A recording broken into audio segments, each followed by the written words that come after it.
National rally to restore confidence in the construction, property and development industries has been meeting in Leicester today. The Forum for the Built Environment hosted the event with some of Leicestershire's biggest names in the construction industry present. The aim of it all was to get those names to network and find out what development opportunities are around in our patch. Well, joining us now is the Regional Director for the Forum for the Built Environment, Adrienne Vaughan. Good evening. Good evening, Ben. Tell us a bit about today's rally, first of all.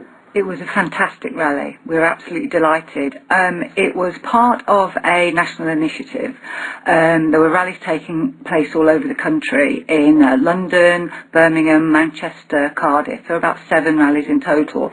And considering the weather, I think we did very well with the turnout. We had about 60 construction professionals who joined us at Leicester. And the aim of this was, because clearly you've not had this forum to preach to the converted. What was the ultimate aim of it all? It was basically to look more positively at the industry. Obviously, we've been through a really, really bad time, and the industry is, it's really important to the country in terms of the size of the industry and jobs.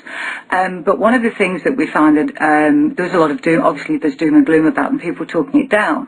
And it was a chance to get people like Richard Brook from Barratt Homes, Peter Wilkinson, who's the regional chairman of the Rural Town Planning Institute, to get people like that with knowledge to talk to each other and to talk to ordinary professionals like architects, surveyors, builders about what's coming on, particularly in this area. Because and correct me if I'm wrong, but there is a feeling, isn't it? You see somebody in a fluorescent jacket with a theodolite, and your heart sinks because your initial reaction is not another load of new homes. Now, it strikes me that you end up with this kind of both sides butting heads, and there must be a better process to get people talking at each other. And and tell me if I'm wrong, but there is a feeling that there's a fait accompli that you've bought 10 acres of land, you're going to stick 450 houses on it. I think there's it's the way forward of the process, really, is that, for example, last year, 22,000 new families were formed in the East Midlands, but only 9,930 new homes were built. And we're looking at this to rise year on year, the same amount to rise year on year until 2033.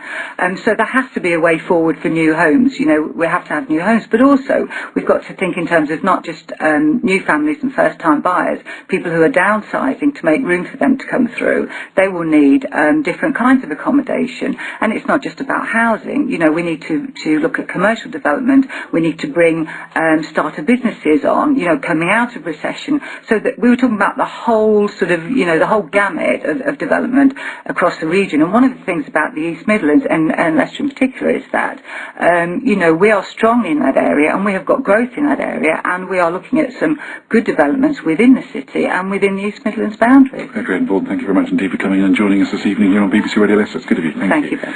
Now, let's